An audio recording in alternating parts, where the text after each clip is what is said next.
Cuando pasaron 44 minutos del mediodía en este tercer día de la semana, luego del motociclismo a nivel mundial, que estuvo en Tailandia para lo que fue una nueva carrera del campeonato.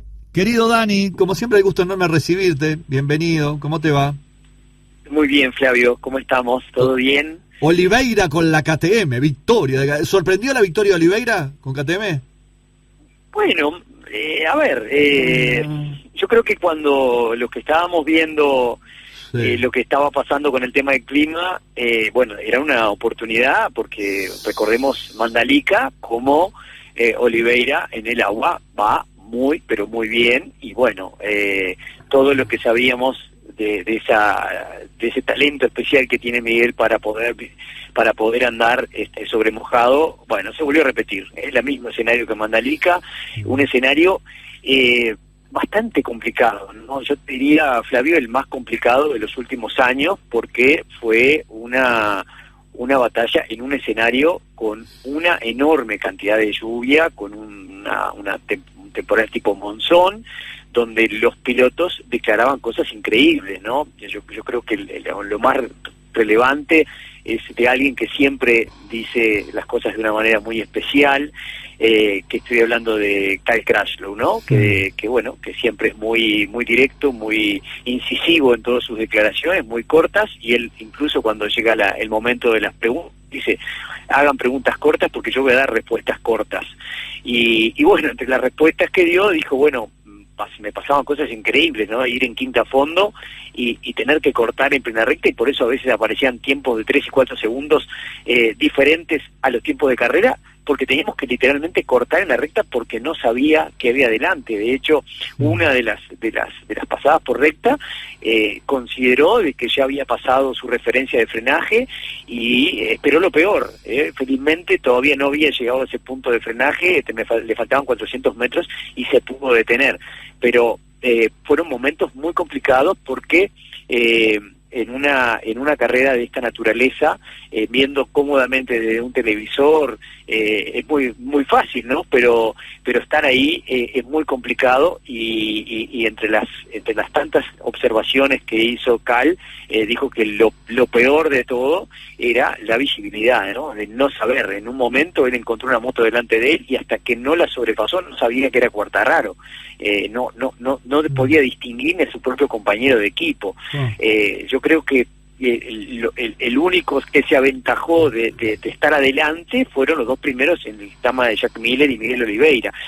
Y un Miguel Oliveira que a ver, sorprende por esa habilidad especial que tiene. Evidentemente tiene alguna ventaja con respecto a la KTM, porque Miguel dice que es de las pocas motos que varía casi nada de un circuito a otro. De hecho, utilizan básicamente el mismo setup para todas las carreras. Y eso hace más fácil esa puesta a punto. Él decía que si le hubieran dado la oportunidad al resto de los pilotos a hacer un breve entrenamiento, porque como habían sido acortados todos, pero la televisión no permitía extender un poco más, incluso si se hubieran extendido los hubiera agarrado la noche, porque atardece muy temprano. Claro, entonces tenían que ir sí o sí a la carrera. Pero si se hubieran podido andar un poquito más en mojado, porque recuerden que los únicos que no los agarró el agua en los dos entrenamientos libres, excepto en el warm-up, fue a MotoGP, porque los demás todos tuvieron oportunidad de andar en el agua. Entonces las motos no estaban preparadas rápidamente. Además, uno se imagina que poner una moto para agua es apretar un botoncito y se acomoda el electrónico y está listo. No, hay un montón de cambios que hay que hacer que se hacen un ratito, en unos minutitos nada más, antes de la salida, ¿no? Recuerden, primero, para una carrera de lluvia tienen que ablandar las suspensiones. Uno dice ablandar las suspensiones. No, ablandar las suspensiones significa cambiar, por ejemplo, los muelles de horquilla, los resortes, cambiar los líquidos, se ponen líquidos menos viscosos.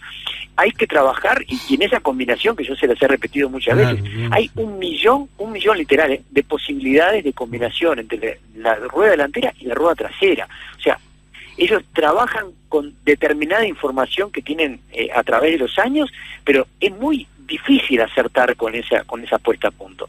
Después hay que cubrir los discos de freno. Los discos de freno de carbono tienen que estar cubiertos porque si no trabajan con temperatura, la moto no frena como tiene que frenar. Después tienen que tapar parte del radiador para que la moto trabaje en una temperatura óptima y no enfríe de más, para no tener pérdidas de potencia. Después tienen que colocar el famoso deflector de agua, ese que como Gigi le llama la cuchara, ¿no? Esa cuchara que va debajo del carenado para poder sacar el agua y que la rueda no esté totalmente empapada. Después tienen que trabajar obviamente con el tema de la electrónica. Incluso tienen que trabajar con los cascos. Uno dice, el casco tiene que sacar la visera. Les ha pasado a algunos de los pilotos que se han largado con la visera que estaban andando, las esferas son más oscuras y cuando aparecen las nubes y el cielo se encapota, para ellos es como correr de noche, no ven absolutamente nada. Entonces tienen que cambiar los visores. No solamente cambiarlos, sino que además usan algunos tipos de productos antiempañamientos, productos que se venden en plaza también en nuestro país, pero hay que usarlo, porque si uno se olvida, tanto el visor como la cúpula de la moto, la burbuja, se empaña y los pilotos no pueden tener ningún tipo de trastornos desde el punto de vista de la visibilidad. Entonces digo, todo eso y mucho más, le he contado brevemente las cosas más importantes, hay que hacerla en unos minutos y tener la capacidad de encontrar la mejor puesta a punto. Reitero que cosas que creo que Miguel Oliveira lo contaba en la conferencia de prensa, que tiene esa ventaja de que la KTM es una de las motos que necesita menos cambios desde el punto de vista de la puesta en marcha, de la puesta a punto, perdón, del setup, y eso le favorece a que con pequeños cambios no tan grandes esa moto funcione bien, pero obviamente que nadie va a quitar el mérito que Miguel tiene sobre un pavimento mojado, y que en las dos ocasiones donde tuvimos una tormenta intensa como fue Mandalika y Tailandia, Miguel se quedó con el primer cajón del podio. Lo de Jack Miller también sabemos que es una cotidianidad para él estar bien sobre el agua, lo lleva muy bien, tiene mucha facilidad para llevar la moto en el agua, y que además requiere de uno de los que no lo comenté recién, pero que es uno de los temas más importantes, que es el tema de la presión de aire. Una presión de aire además que está reglamentada, y también tenemos que tomar en cuenta que los equipos japoneses, de tanto de Yamaha, Honda y Suzuki, son muy reglamentaristas. O sea, la presión de aire en el caso de la rueda delantera en un tiempo en seco es de 1.9 bar y la rueda trasera es de 1.7 bar. Cuando llueve, la fábrica de neumáticos aconseja aumentar la presión de aire a 2 en la delantera y 1.8 en la perdón, dije bien, y 1.8 en la trasera. Pero ahí, bueno, hay determinadas dificultades con eso, porque cada moto, cada geometría de ese chasis, cuando es un motor 4 en línea, cuando es un motor V4, dependiendo también dónde está posicionado el motor, si más adelante, más atrás, hay una diferencia importante en cuanto a esa distribución de peso en ambas ruedas. Entonces, esa reglamentación obliga que determinadas motos tengan ventajas sobre la presión atmosférica de las cubiertas sobre las otras que tienen desventajas, porque esa posibilidad de no poder modificar la presión de aire, los limita a un buen funcionamiento de los neumáticos, que era una de las cosas más graves que tenía Yamaha. También, por supuesto, fueron comentarios de Crashlow, ¿no? Que decía, ¿quiénes? Le preguntaban, ¿no? ¿Quiénes son los responsables de la cubierta? Y Crashlow, a su mejor estilo, decía, los que no tienen que tenerlo. Entonces, esa era una de las dificultades de Yamaha, porque Quartararo de hecho se sentía con determinada confianza para pelear por el podio, incluso de ganar la carrera de Tailandia, pero en condiciones de mojado las cosas son muy complicadas. De hecho, Quartararo se bajó de su moto muy enojado.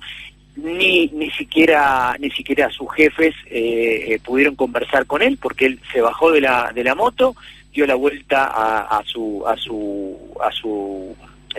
camper, ahí se cambió y se fue para el aeropuerto. No pudieron ni siquiera conversar con él, obviamente enojado, capaz que un poco más de lo que uno pensara que se puede enojar Quartararo, pero no. El título mundial se le ha puesto al rojo vivo. Al rojo vivo, claro, terminó en el lugar número 17, ¿no? Quartararo. Terminó 17, no pudo juntar un solo punto. Un solo punto. Pará, y un campeonato que queda 2 unidades, un campeonato con toda la legión de Ducati. ¿Cómo corres a todas las Ducati? ¿Cómo se hace? Cuando vienen con Rafael acá en Mesa de Notables, que ojalá se vuelva a dar pronto, que hicimos acá en la radio, que lo bautizó, no lo bautizó yo, sino alguien que nos quiere mucho. ¿Cómo corres a todas las Ducati? Bueno, Flavio, es lo que venimos hablando durante todo el año, hace todas tiempo. Las columnas, ¿no? Claro. Tener 8 motos, era lo que decía también Miguel, si Miguel Oliveira, ¿no? Si hubiesen salido las Ducatis en mojado, le hubieran dicho, me pasa esto, me pasa lo otro, combinan esas posibilidades de que la moto mejore y mejoran todas, ¿no? Y entonces las cosas se complican. Pero bueno, yo creo que tenemos que ser claros que en algo, ¿no? No hubo un juego de equipo, ¿no? Porque si no, Jack Miller tenía que haber dejado a Banaya para adelante y no lo dejó. Todos entendemos, Miller se va del equipo, se va para KTM, ¿no? Entonces, bueno, dijimos, bueno, tal vez ya no le importe, sí, pero bueno, hubo una reunión, se vieron fotos de Tardosi hablando con Banaya, hablando con Enea, y todos le dijo lo mismo, le dijo, bueno, acá no hay un orden de equipo porque esto es una carrera, es más allá de que todos somos equipos diferentes, todos tienen el apoyo de Ducati, incluso alguno de los sueldos los paga Ducati sin estar en el equipo oficial. Pero Ducati no va a exigir nada. Lo que les pidió a todos, les dijo, bueno, lo que necesito es que sean inteligentes, que si no hay posibilidades, y creo que uno de los que hizo eso fue Zarco. Zarco en un momento pasó rápidamente a Márquez, se le acercó también rápidamente a Banaya, y en las declaraciones Zarco dijo, no me podía meter en esto, porque si por alguna razón tocaba a Banaya y Banaya se caía, Zarco no tenía que ganar y Pecco tenía mucho que perder. Entonces digo, bueno, fue bastante asertivo decir, bueno, acá me acuerdo lo que dijo Tardosi, seamos inteligentes y peleemos por un título que venimos hace tantos años peleando. Estamos hablando de que Ducati gasta $50 millones en esta temporada, ¿no? O sea, tiene todo apostado para ganar otra vez un campeonato y no lo tiene desde el 2007, desde la conquista de Stoner. De que dice Stoner, claro. Por eso les pidió, sean inteligentes, ¿no? Por favor, dejen que Ducati gane el título mundial, que es por lo que ustedes corren. Es la prioridad, pero, claro.